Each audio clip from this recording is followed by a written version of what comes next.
తెలిసి తెలియని సమాచారంతో మీరు తెలంగాణ రాష్ట్ర ప్రభుత్వాన్ని కించపరుస్తూ మాట్లాడటాన్ని నేను తప్పుపడుతున్నాను.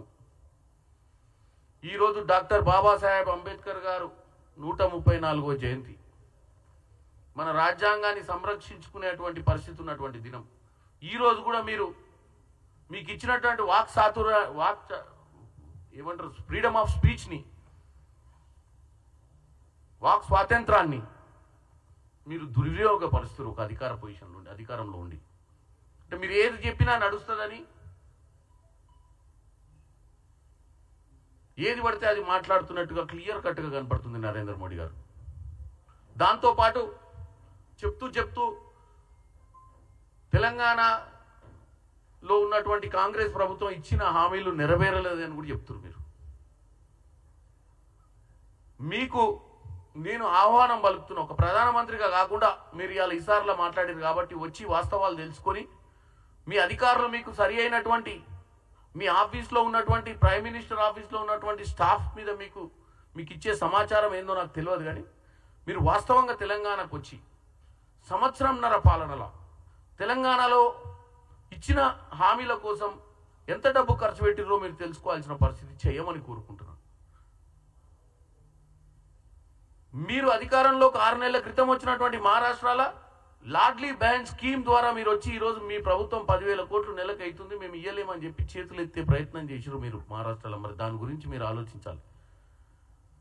మీ పక్క రాష్ట్రంలో మీ 18వ లోక్సభ మీ అలైన్డ్ పార్ట్నర్ టీడీపీ అధికారంలోకి వచ్చి సంవత్సరం అవుతుంది.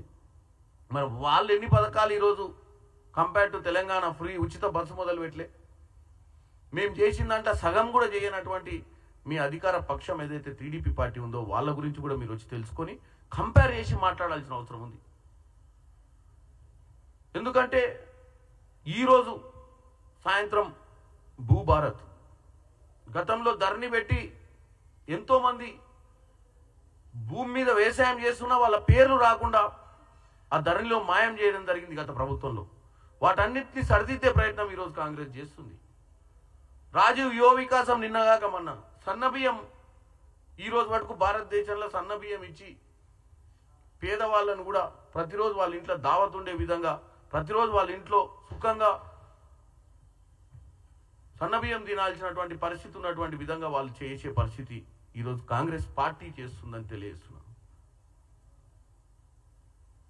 వాస్తవాలు తెలియకుండా కేవలం కాంగ్రెస్ పార్టీ మీద, కాంగ్రెస్ పార్టీ గురించి, కాంగ్రెస్ పార్టీ నాయకత్వం గురించి మాట్లాడటం ఒక ఫ్యాషన్ అయిపోయింది. ఇటు బీఆర్ఎస్ వాళ్ళు అదే పని చేస్తుర్రు, ఇటు బీజేపీ వాళ్ళు అదే పని చేస్తుర్రు. ముఖ్యంగా ఈరోజు ప్రధానమంత్రి దిగిండు. తెలంగాణ ప్రజలకు నేను ఒకటే చెప్తున్నా, ప్రధానమంత్రి అంతటి వాడే ఈరోజు వాస్తవాలు తెలియకుండా మాట్లాడుతుండంటే ఇది మనకు ఆయన ఇచ్చిన కితాబ్.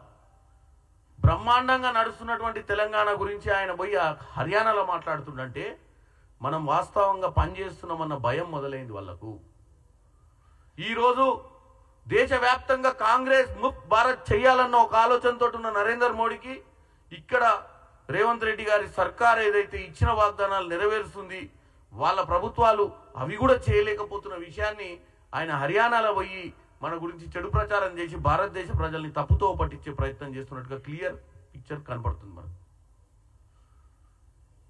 ఒకటి చెప్తున్నాను, మా ప్రభుత్వంలో సంవత్సరంన్నర సమయంలో ఇన్ని పథకాలు, ప్రతిరోజు ఏదో ఒక పథకం చేస్తూ ముందుకు పోతున్నాం.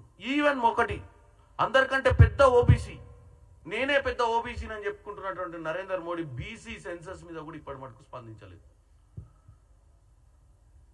తెలంగాణ ప్రభుత్వం మొట్టమొదటిసారిగా భారతదేశంలోనే జనగణన కాకుండా కులగణనను ఒక శాస్త్రీయబద్ధంగా చేసి క్యాబినెట్లో పెట్టి, అసెంబ్లీలో పెట్టి, ఢిల్లీలో కూడా పోయి ఈరోజు మనం ఢిల్లీ పార్లమెంట్లో కూడా పెట్టాలని ప్రాధేయపడుతున్నాం.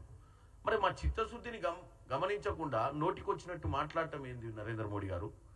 కాబట్టి నేను ఒక్కటే మీకు ఛాలెంజ్ చేస్తున్నా నరేంద్ర మోడీ గారు, మీరు ప్రత్యేకంగా ఈ భారతదేశంలో గత సంవత్సరంన్నర 2 సంవత్సరాల అధికారంలోకి వచ్చిన తర్వాత ఎవరెవరు ఏ రాష్ట్రంలో వెల్ఫేర్ స్కీమ్స్కి ఎంత ఖర్చు పెట్టిర్రో మీరు అఫీషియల్గా చెప్పాల్సిన అవసరం మీకే ఏర్పడదు. ఎందుకంటే మీరు ఈరోజు తప్పుడు ప్రచారం చేసినందుకని తెలియజేస్తున్నాం.